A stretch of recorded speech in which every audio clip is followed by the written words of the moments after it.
Assalamualaikum warahmatullahi wabarakatuh, sahabat Batam Berbagi. Alhamdulillah ketemu lagi dengan saya Agus Supriyanto, Branch Manager Aksi Cepat Tanggap Darurat Riau. Alhamdulillah di sore hari ini tentunya kita bersyukur karena apa? Ada cerita spesial yang akan kita bahas pada sore hari ini menjelang berbuka puasa, dan insya Allah kita juga menghadirkan narasumber yang luar biasa. Ya, ceritanya apa yang akan kita sampaikan dalam sore hari ini? Insya Allah kita hadirkan, beliau adalah Ketua Bapelkes Kota Batam, yaitu Bapak Asep Zainal Mustafa SKM MEPIT. Insya Allah beliau juga sudah siap menyapa kita semuanya. Dan di hari Kamis 21 Mei 2020 ini semoga menjadi penyemangat buat kita untuk terus menuntaskan ibadah puasa di bulan suci Ramadan ini. Baik, sahabat Batam Berbagi dan cerita spesial di sore hari ini, kita sapa saja langsung beliau. Assalamualaikum Pak Asep. Assalamualaikum Pak.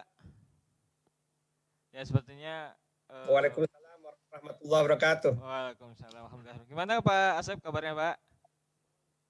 Alhamdulillah sudah tidak terasa ya. Lagi kita lebaran suasana corona. Lagi di mana posisi saat ini Pak Asep? Di asrama Bapelkes Batam. Oh, di asrama Bapelkes Batam. Alhamdulillah. Jadi sahabat Batam Berbagi, cerita spesial. Alhamdulillah kita telah menghadirkan walaupun melalui video virtual ya Pak Asep, tidak mengurangi rasa hormat kita untuk saling sharing tentang kondisi saat ini yang terjadi, apalagi tema yang cerita spesial yang kita angkat adalah herd immunity. Ya. Jadi herd immunity ini bagaimana? Karena kami dari Aksi Cepat Tanggap khususnya juga cerita masyarakat Kota Banyak masih banyak sih kurang tahu tentang apa sih itu herd immunity yang sedang ramai dibicarakan di media dan seterusnya. Mungkin barangkali nanti Pak Asep bisa menjelaskan kepada kita semuanya sebagai ilmu buat kita semuanya. Namun sebelum nanti Pak Asep menyampaikan, kita simak dulu video tentang herd immunity berikut ini. Ya, silakan. COVID-19 is not going to disappear. It's going to be around for at least 2 years. And a lot of people are scared for their health. But just as importantly, a lot of people are scared for their wallets and their money, including me. So what is going to happen? Here is my best guess. Money. There will be a lot less of it, so save it. Don't spend money on anything you don't need. Don't buy Starbucks coffee. Don't buy a car.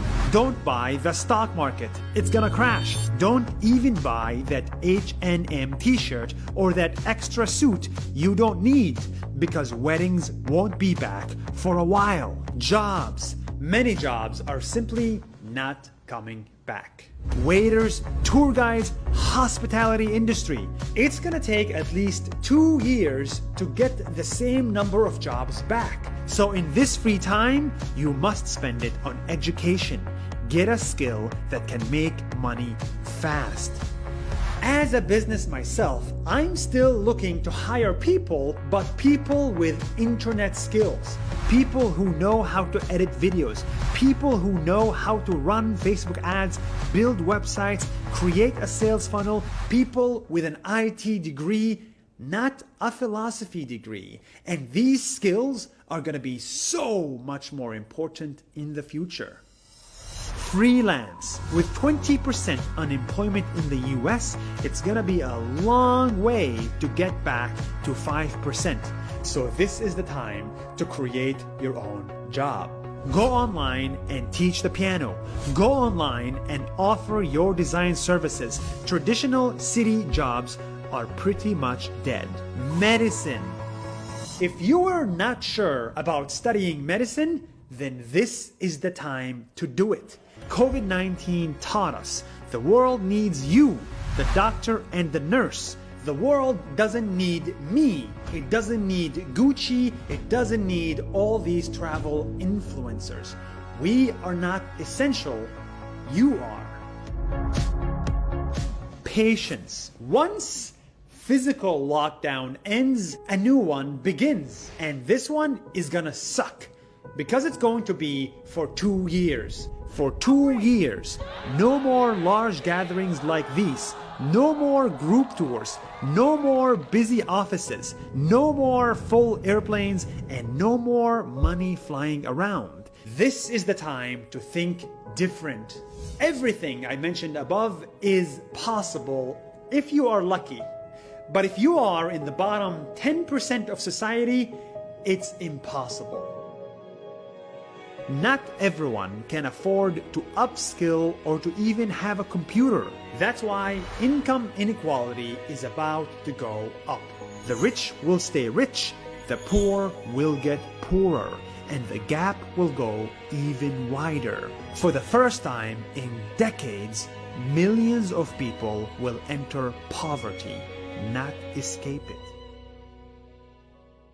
So if there is one thing we need to do for life after COVID-19 is to have more compassion.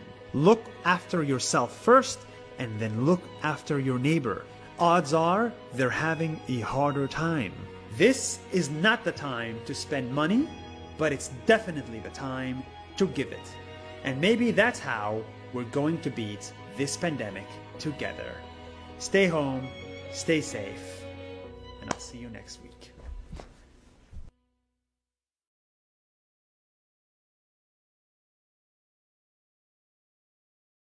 Dear Indonesia, thank you so much for watching this video. If you like it, try to share it with your friends. I think they will like it too. Also, please follow this page because it's very important that we reach everybody in Indonesia with this message. Thank you so much and see you tomorrow. Ya, alhamdulillah Pak Asep, tadi kita lihat video singkat terkait dengan kondisi terkait dengan apa yang kita bicarakan, apa yang ingin disampaikan nanti tambahan dari Pak Asep. Mohon maaf mungkin video dari sisi Zoom-nya tidak terdengar, tapi di TV online kita insya Allah video tadi terdengar oleh, nanti kita akan bagikan video yang aslinya. Baik, Pak Asep, kita langsung saja. Boleh Pak disampaikan materi terkait dengan apa ini dengan herd immunity dan kemudian apa yang bisa diceritakan dari video tadi Pak Asep. Silakan Pak. Masih di mute.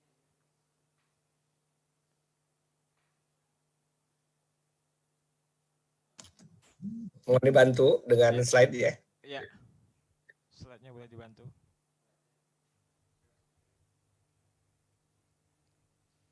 Supaya kita ada gambaran bagaimana menghadapinya begitu ya. Ya. Baik, saya kebetulan latar belakangnya adalah epidemiologi, tetapi kebetulan diberi amanah menjadi kepala Bappenkes Batam. Ya. Dan perlu diketahui tanggal 20 kemarin itu adalah 112 tahun kebangkitan nasional. Dan temanya adalah bangkit dalam optimisme normal baru. Makanya sekarang sedang ramai di media sosial, di masyarakat dan itu hidup dengan normal baru begitu ya. The new normal yang sering kita dengar ya. Pak. New normal ya. Dilanjut. Ya, the next. Oh ya. Next. Oke.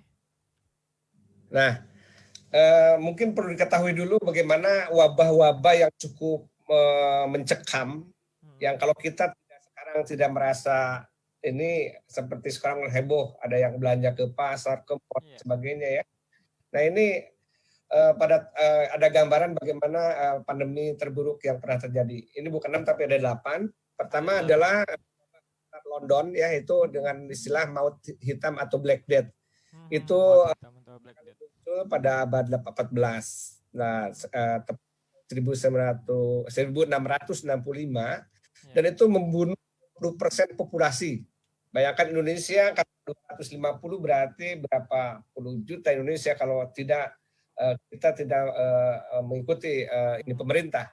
Kalau di Indonesia kurang lebih 16 juta ya, Pak.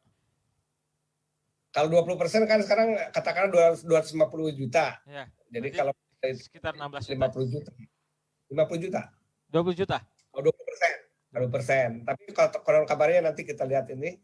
Kemudian gejalanya apa? Jari-jari tangan dan kaki jadi hitam dan serupa mati. Untuk yang lebih heboh lagi adalah flu Spanyol ya, yang menyebar ke seluruh dunia. Diperkirakan ada 500 juta orang terinfeksi, dan penyakit ini dengan total kematian itu sebesar berapa persen? 10% ya. Gejalanya ada kerusakan paru yang parah dan juga dalam waktu cepat. Juga menyisirnya adalah pneumonia juga ya. Dan sekarang juga kan banyak yang flu COVID-19 pun menyerang paru-paru sebagai. Karena Asia itu tahun 1957 itu juga terjadinya mulai terdeteksi di Singapura ya. Di Singapura yang pertama, itu yang pertama tuh dekat nih, tetangga kita nih. Oh iya betul, tetangga kita ya Pak. 1957, kemudian menyebar ke Hong Kong dan seluruh dunia, dan ada 1 juta kematian. Ini menurut informasi yang beberapa sumber ya. Lanjut. Di next. Ya. Ada juga flu babi. Ya. Flu babi Pak. Pada tahun 2009 disebabkan karena influenza virus atau H1N1 itu pertama kali terdeteksi itu di Amerika ya, di Amerika cukup banyak itu ya. Tapi tahunnya mungkin ini agak saya cek dulu tahunnya ya.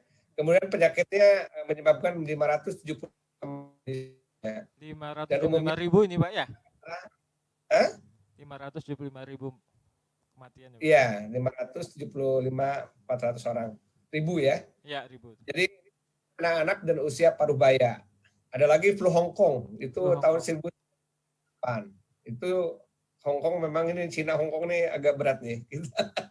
Ini ya. Kemudian HIV AIDS jelas ya. Banyak sekali dan sampai sekarang nggak ada obatnya ya. Oke, itu hubungan darah atau hubungan seksual ya. Lanjut.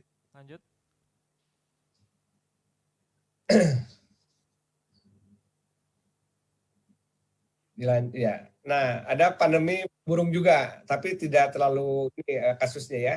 Tapi berhenti di Indonesia sendiri ada tingkat kematiannya cukup besar, yaitu 27% dari 79 kasus, di mana 61 orang yang meninggal dunia ya.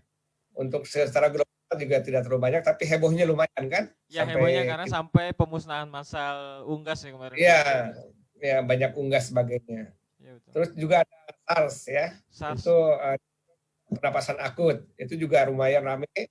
Dan karena Batam berbatasan dengan Singapura ini yang berat ini ya. Iya betul. Karena ini juga sangat rentan sekali ya Pak. Ini di Cina juga nih. Gimana Pak?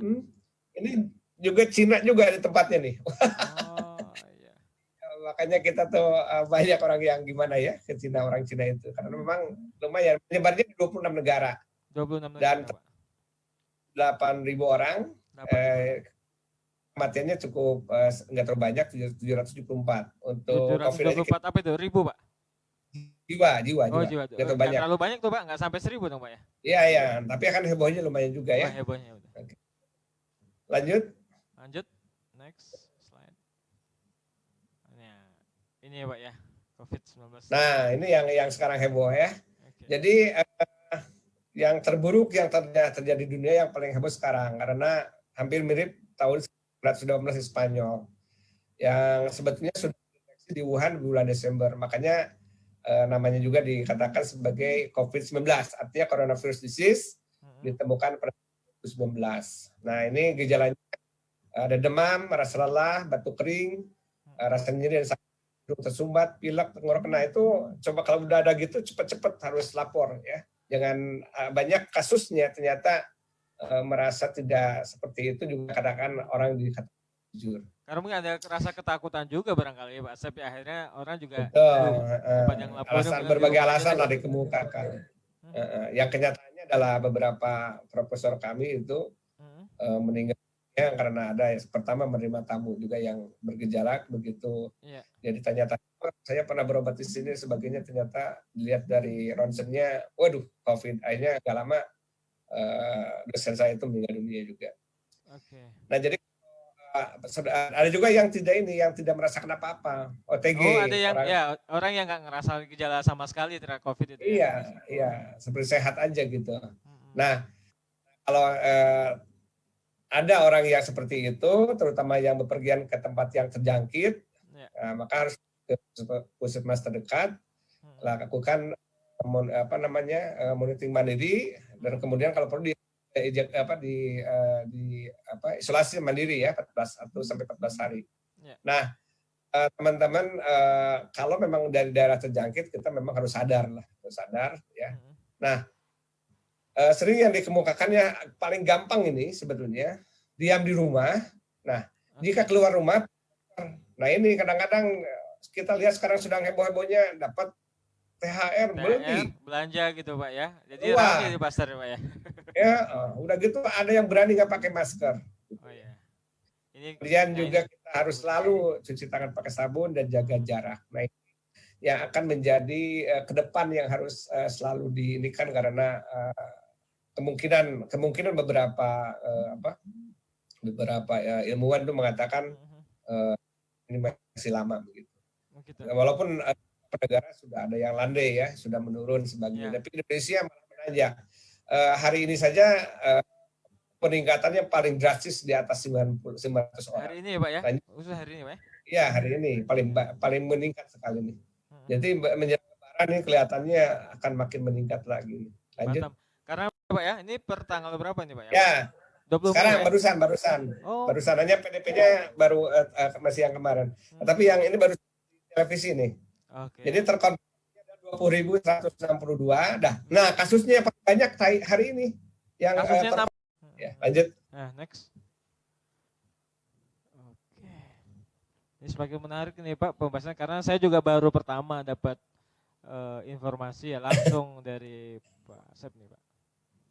Nah, ini cara alami bentuk herd immunity. Jadi pada kasus COVID-19 ini karena belum ditemukan obatnya atau vaksinnya, maka bisa dijangka dengan cara alami, yaitu dengan cara pemulihan pasien yang sudah terinfeksi dan membiarkan menginfeksi sebagian orang di beberapa wilayah. Dengan banyaknya yang terinfeksi kemudian akan menciptakan herd immunity ya. Untuk memilih cara alami ini tidak disarankan untuk menjadi pilihan utama karena apa? Tingkat infeksinya tadi infeksinya sangat cepat di seluruh dunia, akibat kematiannya juga luar biasa, kematian massal luar biasa gitu ya, dan membahayakan lingkungan. Sangat membahayakan lingkungan betul. Karena kan kan tidak hanya sekedar orang meninggal, karena belum proses protokol pemakaman dan seterusnya ya Pak Asep ya. Dan perlu diketahui kalau sudah jadi pasien dan sampai meninggal dunia, ada hitung-hitungannya, penonkabannya, satu orang itu bisa menghabiskan uang 500 juta. Satu orang sampai 500 juta? Oh, luar biasa. Iya. Jadi gimana nih kalau orang nggak sadar gitu. Orang bentur-benturkan antara kehidupan beragama dengan protokol kesehatan gitu ya.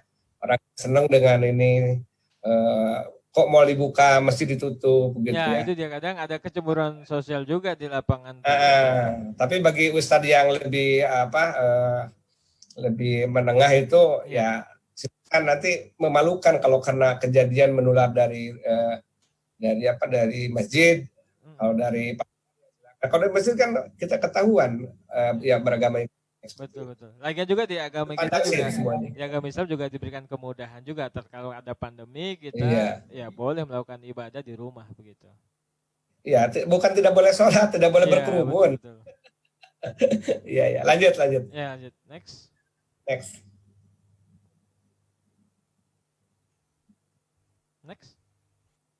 Okay. Ya mohon maaf aja kelihatannya agak ini ya. Kaitannya kalau ada herd immunity dan new normal itu ya. Jadi kehidupan masyarakat pasti akan berubah pada berbagai ekonomi, sosial, spiritual, kesehatan dan psikologis. Dan sekarang sudah terasa kan ya? Terasa betul. Bagaimana kita itu. Nah, oleh sebab itu masyarakat sudah harus diberikan wawasan, pemahaman tentang ini gitu ya. Dan Pak Presiden menyatakan apapun pemahaman yang disampaikan oleh Pak Presiden itu kan kita bersahabat atau berdamai katanya. Ya, berdamai ya. Tapi itu kan bahasa ini. Ya, tapi yang intinya protokol kesehatan lah pegang gitu ya. Kemudian agar lebih bisa menerima dan menjalani aktivitas seperti biasa. Jadi bagaimana nih? Ini 3 bulan udah begini. Tadi bahkan filmnya 2 tahun kemudian ya. Iya betul 2 tahun. Tetap harus jalan gitu ya. Dan kalau kita sampaikan, maka mudah-mudahan masyarakat tidak jadi mudah panik dan stres karena harus melakukan aktivitas seperti biasa normal kembali, meskipun dengan atau aturan yang baru. Jadi intinya adalah new normal itu aktivitas seperti biasa, tetapi tatanan atau aturannya yang baru begitu. Itu yang berarti terkait dengan new normal itu ya aktivitas seperti biasa, cuman tatanannya itu yang memang yang baru begitu ya Pak Asep ya? Iya, sekarang kan udah dicoba misalnya ya, penerbangan sudah bisa jalan. Tetapi kan dari 3 kursi diisinya 2, ya. Sudah berubah ya. Cuman kalau kita lihat beberapa video atau foto itu terlihat gitu ya, kadang kita menggelitik juga, lucu gitu ya. Pada waktu kursi udah di cross gitu ya, ternyata duduknya ada yang berduaan gitu. Karena belum terbiasa, makanya ini harus edukasi itu. Masyarakat harus terus gitu ya. Lanjut. Betul ya. Ya semoga ini juga tayangan ini secara live juga ini mengedukasi masyarakat Kota Batam juga masyarakat Indonesia khususnya ini Pak Asep. Iya betul. Oke. Wah lanjut Pak Asep. Iya dilanjutkan. Dilanjutkan itunya slide-nya. Slide-nya. Oke. Ya, nah itu tadi bagaimana untuk menghadapi ke depan. Jadi harus membatasi kontak orang ke orang. Nah, nanti ada penyuluhan dari Bapak Kes Batam ke 4 provinsi tanggal 27. Itu informasi sampai tingkat RT RW. Itu sosialisasi. Jadi, itu bentuk sosialisasinya secara langsung atau melalui virtual? Pakai Zoom, kemudian juga pakai YouTube. Nanti mungkin kalau ini pakai Facebook bagus nih, kita coba pakai Facebook juga. Nah, harapan kita Pak RT, Pak RW memahami tugasnya ketika ada orang asing datang ke sana, kemudian sebagainya itu yang harus kita amati gitu. Misalnya dia pulang merah ke zona kita ini gitu. Itu harus lembaran-lembaran nanti sosialisasinya disampaikan oleh Kepala Badan PSDM sama eselon satunya dari Dirjen Kesehatan Masyarakat, nanti ada dari Kepala Dinas, dari Kemendagri, dari Kemendes, itu akan menyampaikan tuh supaya masyarakat merasa terlindungi juga. Karena kita lihat 2 tahun tadi tayangan video dan kemudian kita baru sekarang merasakan 3 bulan, memang harus dilaksanakan. Social distancing itu tetap kedepannya tidak begitu ini karena virusnya memang belum ini gitu ya. Lanjut next. Nah, sekarang sedang viral nih. Nah, ini betul yang diperbincangkan viral di mana-mana media ya, Pak Asep. Ya, ini yang sedang viral saat ini. Dengar lockdown dan PSBB nggak berhasil di Indonesia. Bayangkan aja sekarang film atau di televisi itu Bapak Ibu sekalian bisa lihat Tanah Abang sudah buka karena kebutuhan alasannya mendekat 3 hari sebelum Lebaran gitu ya. Nah ini akan mendetek jumlah update-nya itu akan makin banyak nanti setelah Idul Fitri ini ya.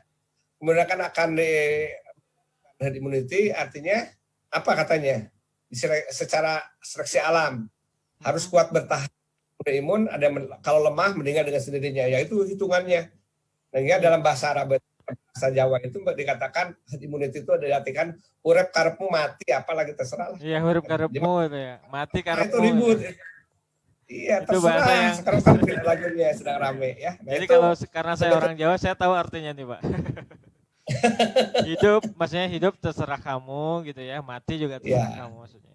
Terserah kamu gitu, urip karepmu mati karepmu lah ya gitu ya.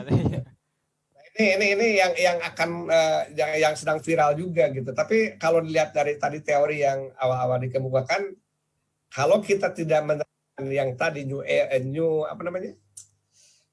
era atau hal yang baru itu seperti ini. Lanjut. The next.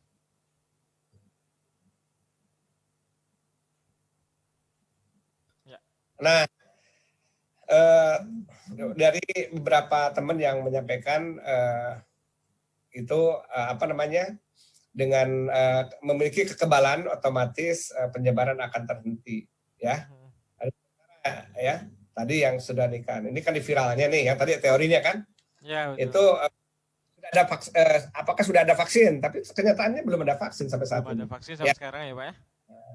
Yang kedua tadi membiarkan secara alami 70% populasi terinfeksi dan akan kekebalan, ya. Bagaimana nih kalau yang tidak kuat ya meninggal dunia itu tadi. Oke. Berarti istilahnya dengan new normal ya akhirnya nanti dibuka lagi akses dan segala macam, cuma nanti dampaknya terkait dengan ini tadi ya, apa secara alami ini ya. Iya. Iya betul. Lanjut coba. Oke, lucu lagi. Untuk Batam masih belum buka ya, untuk di yang lain ada buka. Oh ya. Nah. Belum Pak. Ya. Kita buka puasa. Nah ini. Jadi ada kemungkinan dua hal yang terjadi. Bertahan hidup. Atau yang tidak kuat. Dan kemudian dilakukan pelan-pelan. Meskipun dibilangnya bukan herd immunity langsung atau tidak langsung. Ya. Kemudian baru kita akan sadar, oh ini padahal herd immunity di mana COVID-nya belum selesai. Gitu. Lanjut. Nah, ini bagaimana di Indonesia konon kabarnya nanti? Pelan-pelan ya? Toko, mall gitu ya, dibuka itu Pak ya? Iya itu. Toko, mall, transportasi dibuka, tapi dengan protokol kesehatan. Yang tinggi. Mobil gitu ya. boleh jalan, tapi isinya terbatas, ya. Toko-toko pas masuk periksa suhu dan sebagainya, tidak pakai masker, suruh pulang lagi. Kayaknya beberapa kalau di Batam ya, kayak di perusahaan kan, kalau nggak pakai masker harus pulang balik lagi tuh ambil maskernya gitu. Iya, kan sekarang di semua kantor sudah ditulis kan, tidak masker tidak boleh masuk kan. Oke. Sekolah, kantor, aktivitas juga mulai aktif lagi gitu ya. Okay. Nah, bagaimana dampak negatif dan positifnya? Negatifnya akan kehilangan penduduk hampir 250 juta jiwa. Akan kehilangan, ini banyak banget nih Pak penduduk Indonesia Pak. Iya, kematian massal, rumah sakit akan super kewalahan. Makanya nomor 3 itu orang pada ini terserah. Oh, kemarin kan ada beberapa rumah sakit, ada beberapa dokter protes gitu ya. Iya, karena kan gini, kalau dapat negatifnya, kalau mau dibuka lagi. Yang jadi masalahnya itu protokol kesehatan yang tinggi pun orang Indonesia belum sadar gitu. Sehingga dampak itu. Jadi kalau mereka tetap ke mall dan sebagainya tetapi tidak pakai protokol kesehatan itu tuh 1, 2, 3 itu. Siap-siap aja rumah sakit kan? Iya. Ya, lanjut. Oke, next. Nah, dampak positifnya ya memang akan cepat berakhir, akan terbentuk manusia baru yang lebih kebal, beradaptasi dengan penyakit baru. Perekonomian tidak terhambat ya. Nah, karena apa? Manusianya yang juga sudah pada kuat, gaya hidupnya bagus, daya tahannya bagus, kebal dan sebagainya. Sudah jadi manusia baru lah. Gitu. Berarti kan sekaligus juga jadi seleksi, kita sedang seleksi alam juga ya Pak ya? Ya. Tapi nomor 3 tuh, yang bawah tuh ngetiknya kurang benar. Sebaliknya manusia yang tidak punya sistem kekebalan tubuh dengan faktor risiko penyerta maka akan tereliminasi dan teman-teman Bapak Ibu sekalian, orang yang kena COVID itu kebanyakan meninggalnya juga ada penyakit penyertanya. Oh, berarti ya kan kita sering dengar ya, penyerta berarti kan sangat beresiko bagi terutama masyarakat yang punya penyakit penyerta sebelumnya gitu ya Pak? Betul. Silakan aja dicek.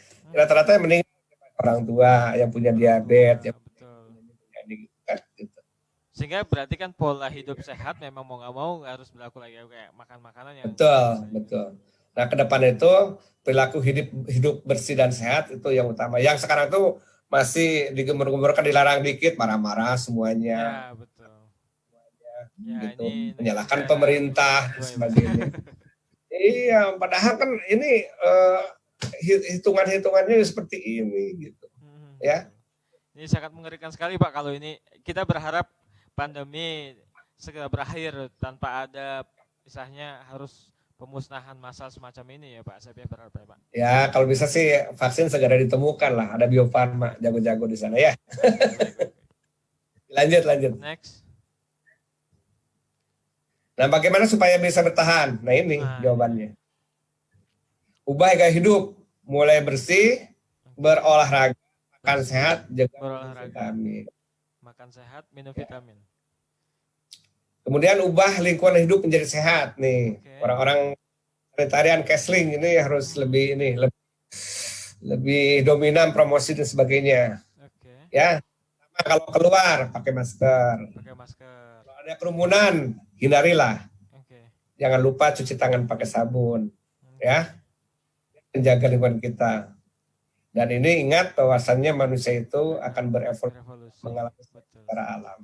Kemarin di acara Indonesia Lion Club kan jadi bagaimana gitu, tapi saling ini kan bantah-bantahan kan, karena kan pada harap fasadu fi bahri wa bahri bima kasabat aidinas, semua ini ada karena ulah manusia ini. Iya betul, karena kalau kejadian yang berdampak terhadap buruk ataupun wabah atau penyakit ataupun bencana alam, itu datangnya dari manusia, ulah kita sebenarnya. Namun kadang ya ini yang harus diedukasi terus-menerus pada masyarakat nih, Pak Asep. Betul. Jadi itu yang harus diinikan. Dilanjut. Next. Nah ini kita harus selalu optimis. Ini ada saya nih. Jadi sekarang jangan katakan terserah. Ya. Jadi harus katakan apa nih? Bagaimanapun, ya optimis saja gitu. Ya? Nah betul. Optimis, ya. Terserah itu sebuah luap emosi yang mudah-mudahan masyarakat paham. Kalau yang terdepan itu, front terdepan itu adalah masyarakat untuk mencegah. Tetapi begitu orangnya sakit, dirawat, habis 500 juta, meninggal dunia, yang terserah itu betul juga itu para dokter sama medis dan perawat dan tenaga kesehatan lainnya. Ya, karena yang kena dia juga akan paling terdampak, paling cepat tertular gitu. Ya. Nah, hal ini jangan katakan terserah, itu artinya luapan emosi. Gitu, Pak, ya. Tetapi kita tetap harus optimis karena makin banyak aktivitas harus sudah mulai lagi kan, nggak mungkin kan. Makanya 2 tahun nanti akan terjadi hal seperti itu, ya wallahu a'lam bishawab itu ya.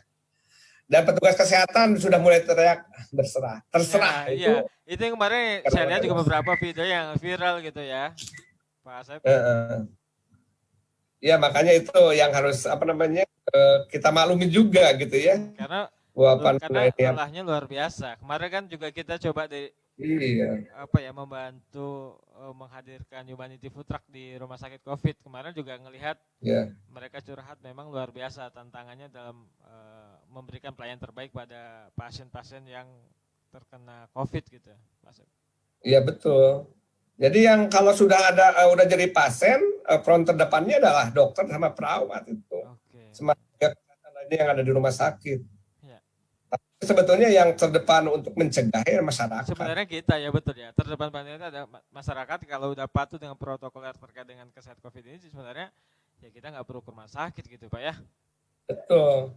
Jadi itu mah menjerumus kalau masyarakat tidak paham, masyarakat tidak itu menjerumuskan para medisan ini banyak ini nggak ke sana ya. Bertempur itu betul-betul. Biaya ya Pak ya, biaya dikeluarkan dengan penanganan COVID ini begitu luar biasa besar ya Pak. Ya pertempurannya itu berat itu. Ya, makanya pertempurannya harusnya di masyarakat. Kalau bobol di masyarakat ya kasihanlah tenaga medis. Kemudian ini nih yang masalah kesehatan dengan agama yang sekarang juga viral terus ya. Iya betul. Ya, kita pun berat lah gitu ya mengatakannya itu. Jadi jangan dibentur-benturkan lah. Sekarang protokol kesehatan aja diikuti ya. Jadi itu mungkin bukan dilarang sholat, yang dilarang adalah berkumpulnya gitu kan sebetulnya. sudah ada berpikir zona hijau, zona dan sebagainya ya. Tapi yang sebenarnya ketika ada zona hijau, ada orang asing datang ya, baru dari daerah pandemi, daerah kasus atau zona merah juga bahaya itu. Kita tidak tahu ya. Tapi kalau yakin itu zona hijau mungkin bisa ya.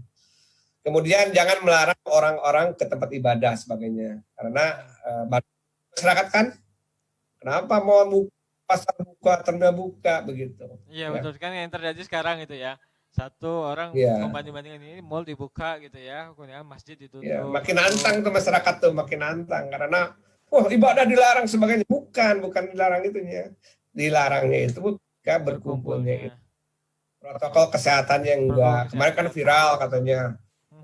Ketika mau masuk masjid di rapid test, cuci tangan, pada balik lagi ketakut. Iya, karena kemarin ada video yang viral itu, Pak. Terkait dengan orang mau sholat, kemudian wajib rapid test gitu. Akhirnya ya katanya kiai mau di ini sampai banyak sekali masyarakat kasihan jadinya. Kalau orang-orang beriman itu harus ini. Makanya ada di dalam surat An-Nur ayat 19 di Al-Qur'an. Ya. Penyebar berita bohong akan mendapat azab yang pedih di dunia dan akhirat. Nah itu. Iya, betul. Itu adalah kecepatan jari lebih cepat daripada kecepatan otak. Iya. Jadi kita belum benar langsung share gitu. Iya, belum dibaca baik-baik begitu Pak ya. Kita. Saya kemarin dapat share tentang Tanah Abang tanpa masker sebagainya. Ternyata baru baca berapa menit kemudian, maaf ini 2 tahun yang lalu katanya gitu. Iya. Jadi banyak video-video yang lama kemudian jadi dinaikkan gitu ya. Kita nggak tahu. Iya, masyarakat jadi marah. Iya betul. Panas gitu. Ya. Sebenarnya nggak tahu itu video yang sudah lama. Dan pikiran tentang COVID ini belum masuk ke masyarakat jika ada virus atau kuman pembawa karir menular ke orang-orang rentan, usia lanjut, hipertensi, itu yang paling cepat itu meninggal dunia karena begitu positif COVID gitu. Iya. Ya. Lanjut ya. Lanjut. Udah mau buka. Nah, jadi fokus ke depan adalah begitu banyak yang ngomong, pokoknya stay at home, jaga jarak, cuci tangan, pakai masker. Mau ngomong apapun, masyarakat, banyak kalau kita orang yang sudah paham, itu aja. Kunci. Pokoknya diam di rumah. Diam di rumah, jaga jarak, cuci tangan, pakai masker. Cuci tangan, pakai sabun. Iya, cuci tangan pakai sabun maksudnya. Kemudian pakai masker. Ada 4 ya, ada 4. Ya. Yang ini harus kita ingat-ingat terus. Kalau bila perlu memang ini ditulis ini Pak atau ditempel di tempat yang sering kita jumpai. Ini udah semua kan, udah hanya masyarakat sendiri mungkin harus diedukasi terus kan. Makanya tadi dalam rangka kehidupan baru itu kita harus psikoedukasi kepada masyarakat ya.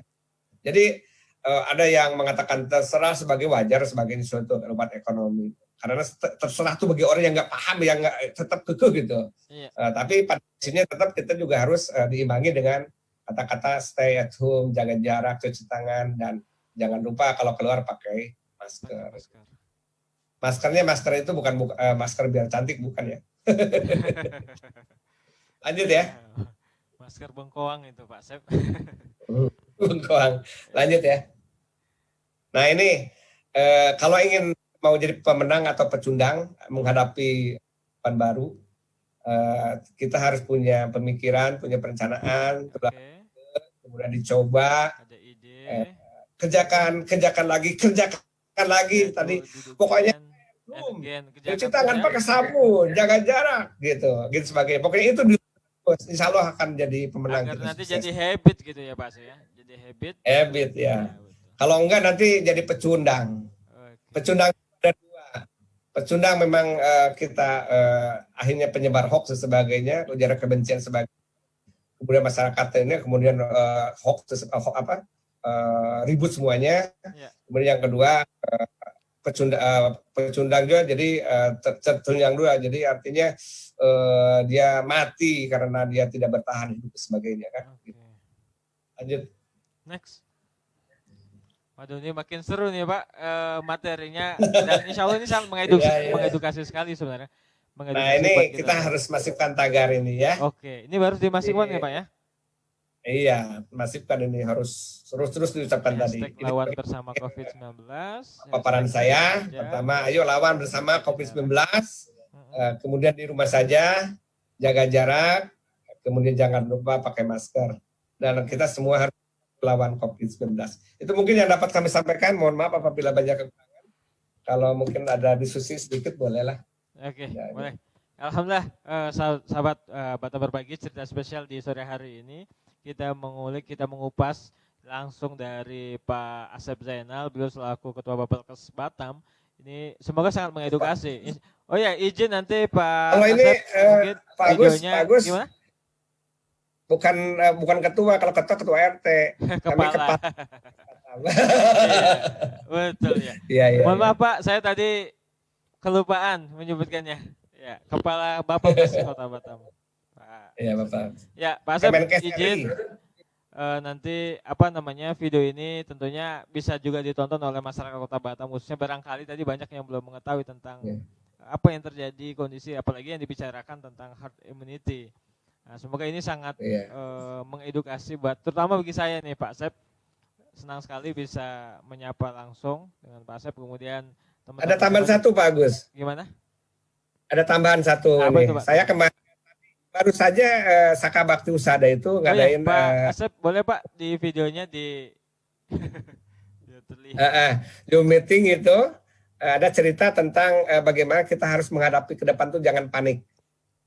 Nah, saya kemajuan datang ke ya. Kamera handphonenya boleh dinyalakan gitu, Pak. Ada nyala kok. Ini pakai laptop. Oke, laptop biasanya di sini. Oh, kepinjak. Iya, ini ya. Ini baru nih. Oh, iya. Oke, siap. boleh sampaikan, Pak. Jadi menghadapi kehidupan baru itu, ya intinya sekarang kita semuanya harus selalu happy. Oke, tetap happy, Pak. Jangan panik dan sebagainya. Dengan ceramah di Zoom meeting juga ada terkait dengan kepentingan. Kemarin 1 bulan sebelumnya dengar ceramah hal yang sama begitu. Jadi tentang kepanikan, ada malaikat datang hanya akan datang ke sebuah desa itu minta izin akan mencabut nyawa 1.000 orang. Ya, sebuah desa, kemudian izin datang ke desa. Nah, yang terjadi setelah sebulan dari sana itu, yang meninggalnya itu ternyata bukan 1.000 orang. 5.000 orang. Lebih banyak. Lebih banyak. Ditanya kenapa kok bisa 5.000 orang? Ternyata 4.000 orang itu yang panik. Yang 1.000 orang yang memang sudah dijanjikan akan dicabut nyawanya. Tapi orang itu orang-orang yang panik. Nah, dalam hal ini maka kita ke depan jangan panik dan sebagainya. Ikuti protokol kesehatan, kemudian ikuti ulil amri, minkum, kemudian juga ulama didengarkan.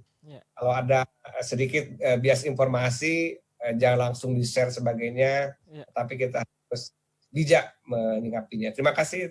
Ya, Masya Allah nih Pak Asep, penjelasan di sesi cerita spesial pada sore hari ini bersama Batam Berbagi, kemudian aksi cepat tanggap, kemudian kita semuanya, khususnya masyarakat Kota Batam, semoga kita tidak panik nih Pak. Kami juga selalu menebarkan virus optimis, kemudian menyebarkan virus solidaritas nih Pak Asep. Bagaimana di tengah pandemi ini kita melihat masyarakat begitu luar biasa, bagaimana mengajak kepedulian saudara kita yang lain. Ya, kita saya gimana Pak Asep? Apresiasi kepada ACT yang saya sudah mendunia. Itu ternyata ada gerakan sehat Kota Batam yang saya lihat aktivitasnya itu betul-betul menyentuh gitu. Masya Allah. Ini harus kalau bisa makin masif juga supaya masyarakat itu. Mohon dukungannya gitu. Nih Pak Asep dari teman-teman khususnya di Bapelkes ya, bisa menyampaikan ajakan kedermawanan melalui aksi cepat tanggap. Kami dengan senang hati agar program-program ACT khususnya di Kota Batam, bahkan karena sebagai lembaga kemanusiaan global, kita ingin hadir terus di tengah-tengah masyarakat, apalagi di kondisi pandemi saat ini. Barangkali Pak Asep boleh Pak disampaikan ke Mungkin di ujung penutup kita Pak Asep boleh menyampaikan barangkali ke sahabat semuanya bagaimana kita yuk mengajak saudara kita barangkali yang ingin berbagi melalui aksi cepat tanggap. Ya, baik Bapak Ibu sekalian pendengar sekalian saya hormati, saya juga cukup bahagia berbicara di sini karena bisa menyampaikan hal-hal yang harus dihadapi ke depan. Banyak sekali informasi yang mungkin juga harus disaring sebelum di-share. Tapi ya, kalau bisa itu falyakul khairun aw liyasmut. Ya. Jadi kita lebih baik diam, tetapi begitu kita bicara adalah sebuah harum buat semua masyarakat yang ada di ini. Ya itu. Kemudian yang kedua ada ACT, kalau mau misalnya menginfakkan dan sebagainya lewat ACT karena perlu perlu juga operasional sebagainya, silakan karena ACT di Batam sudah hebat, bisa ada memberikan pelayanan kesehatan dan sebagainya. Dan insya Allah Kota Batam akan terbantu oleh ACT dan juga Kota Batam. Demikian. Wassalamualaikum warahmatullahi wabarakatuh. Waalaikumsalam warahmatullahi wabarakatuh. Terima kasih Pak Asep atas kesempatan waktu di sore hari ini menyambut berbuka. Sekali lagi selamat berbuka juga. Salam buat keluarga. Semoga kita senantiasa dalam keadaan sehat walafiat dan semoga kita bisa melalui pandemi COVID-19 ini penuh dengan optimis, penuh dengan semangat. Kita bisa melalui ini dengan baik. Baik sahabat Batam Berbagi di mana-mana berada. Alhamdulillah di sore hari ini tentunya kita ingin lebih banyak lagi sih sebenarnya. Insya Allah nanti kapan-kapan kita undang lagi ya Pak Asep. Siap. Siap ya. Alhamdulillah. Sahabat semuanya, insya Allah kita akan ketemu lagi di lain kesempatan. Dan sekali lagi terima kasih atas perhatian sahabat semuanya dalam cerita spesial Batam Berbagi bersama Aksi Cepat Tanggap Riau. Saya Agus Suprianto, undur diri hadapan sahabat semuanya. Assalamualaikum warahmatullahi wabarakatuh. Waalaikumsalam warahmatullahi wabarakatuh. Terima kasih Pak. Amin.